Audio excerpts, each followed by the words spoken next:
Selamat datang di channel ini, tempat di mana setiap cerita bukan sekadar dongeng, tapi jejak dari sesuatu yang pernah benar-benar terjadi. Matikan lampu, kunci pintu, dan jangan dengarkan sendirian. Karena kalau kamu mulai merinding, itu tandanya mereka juga sedang mendengarkan.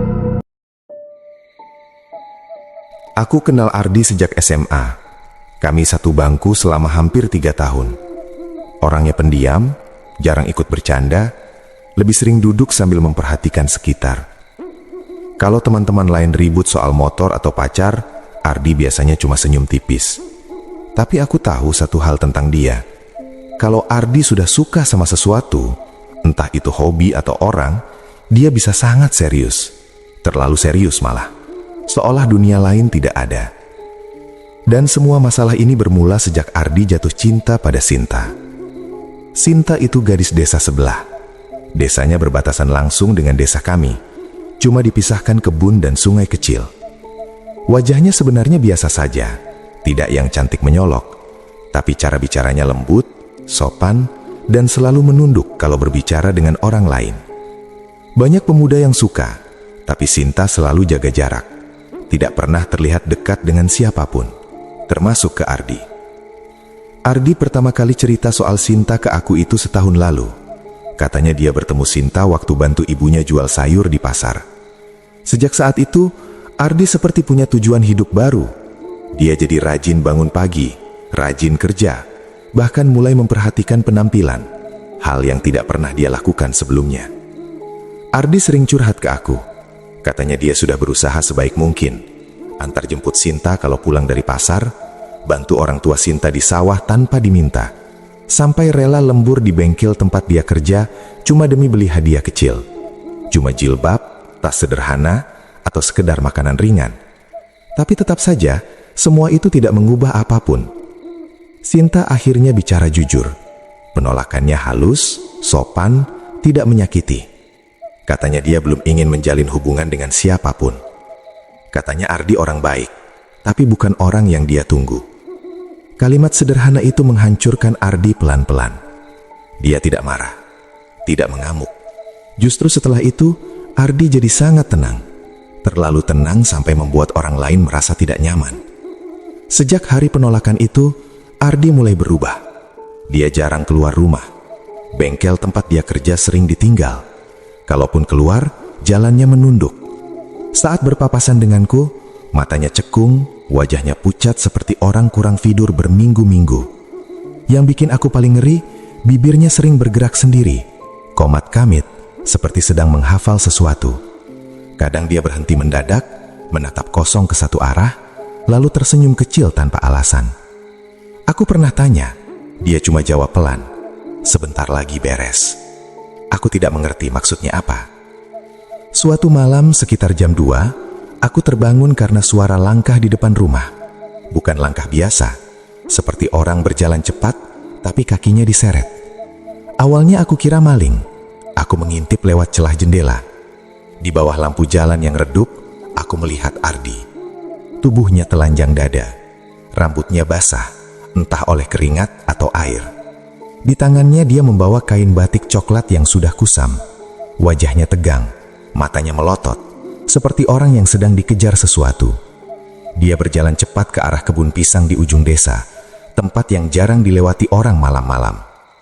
Aku sempat membuka jendela dan memanggil namanya pelan. "Ardi?" Tidak ada jawaban. Dia tidak menoleh, seolah dia tidak mendengar apapun. Entah kenapa bulu kudutku langsung berdiri.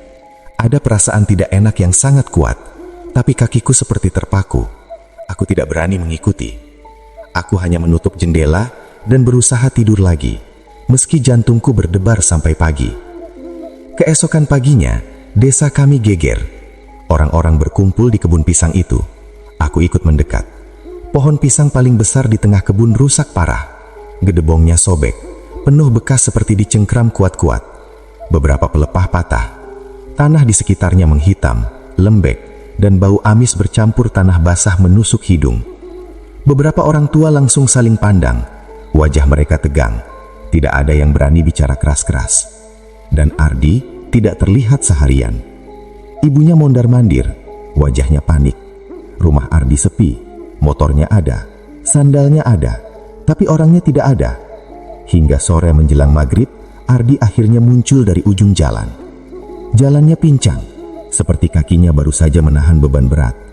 Badannya penuh bekas tanah dan lumpur kering. Di lehernya terlihat jelas bekas lilitan kain, merah kehitaman seperti bekas dicekik. Ibunya langsung menangis sambil memeluk Ardi. Orang-orang mengerubungi, bertanya ini itu. Tapi Ardi hanya berdiri diam, tatapannya kosong. Lalu dia tersenyum kecil. Sebentar lagi beres. Aku tidak mengerti maksudnya apa.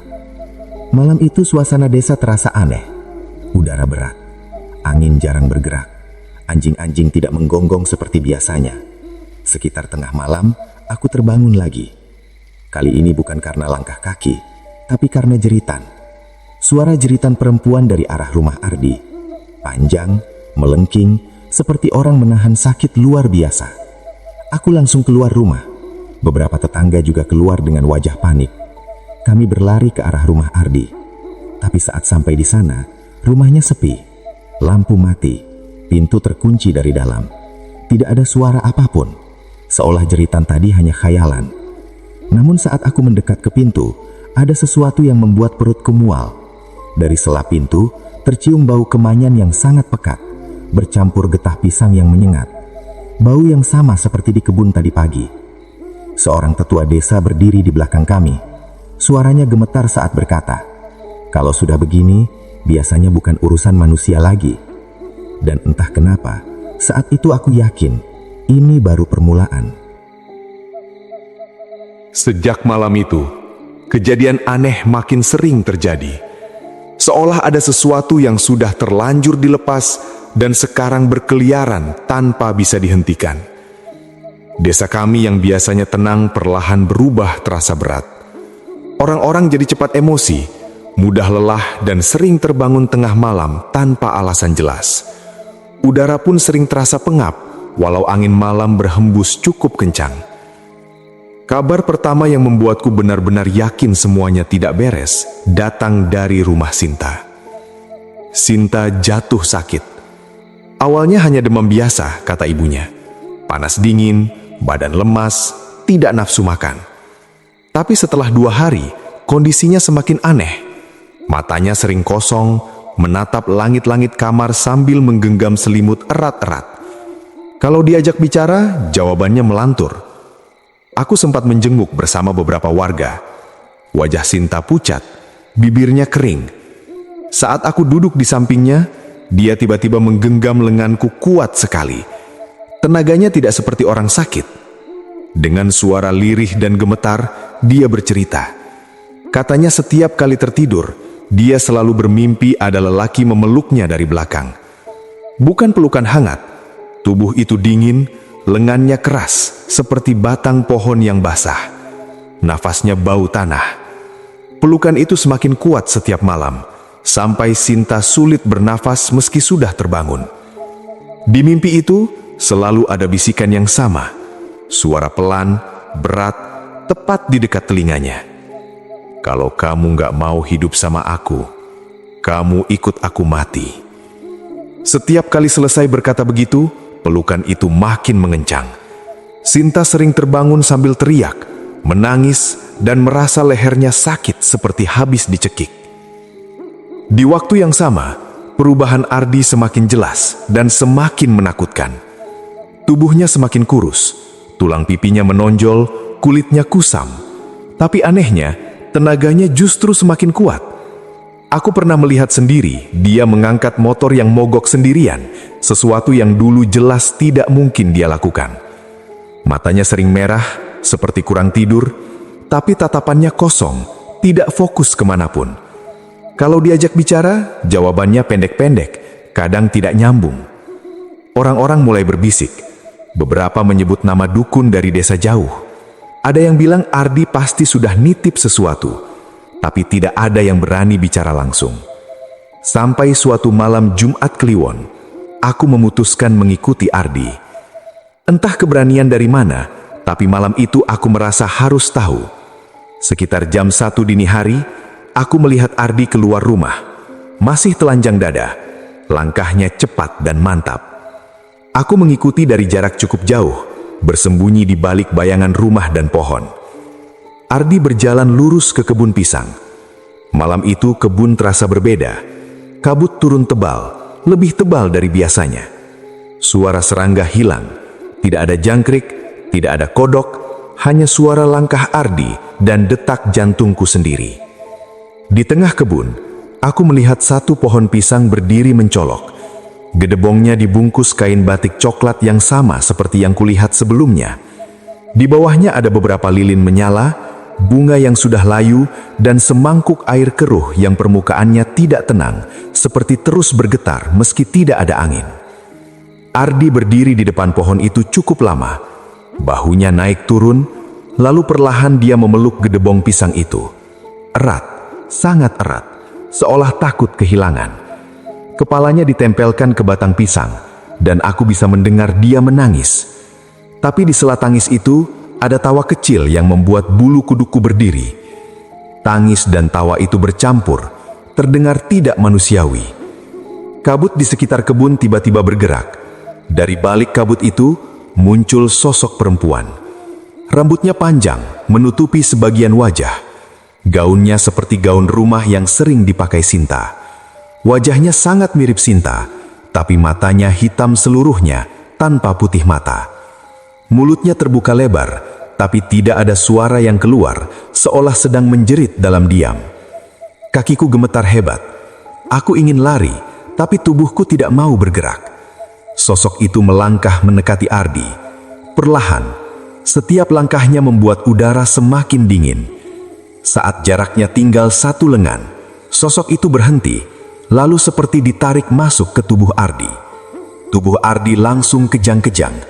Pelukannya mengencang, kukunya mencengkeram gedebong pisang sampai kulitnya robek. Beberapa detik kemudian, Ardi terdiam. Tubuhnya lunglai, tapi masih berdiri memeluk pohon itu. Aku tidak ingat bagaimana caranya aku bisa pulang.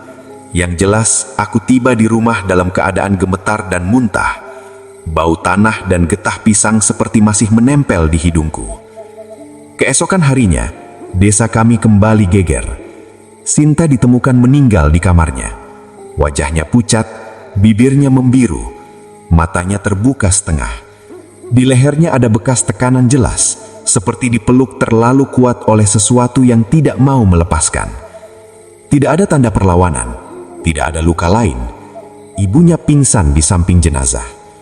Orang-orang berdoa, tapi wajah mereka penuh ketakutan. Dan Ardi menghilang. Rumahnya kosong, motornya masih di tempat. Tidak ada tanda dia pergi jauh, seolah dia lenyap begitu saja. Hari demi hari berlalu, tapi ketenangan tidak pernah kembali. Setiap malam tertentu, terutama malam Jumat Kliwon, warga masih mendengar suara orang menangis dari kebun pisang. Kadang suara itu berubah jadi tawa pelan. Kadang terdengar suara perempuan memanggil nama Ardi dengan nada rindu yang menusuk. Beberapa orang mengaku melihat bayangan lelaki memeluk pohon pisang di tengah kebun, berdiri diam berjam-jam. Orang tua desa hanya bisa menggeleng setiap kali ditanya. Mereka bilang pesugihan gedebong pisang itu tidak pernah memberi cinta. Yang diberi hanya ilusi, yang diambil bukan cuma nyawa, tapi juga jiwa.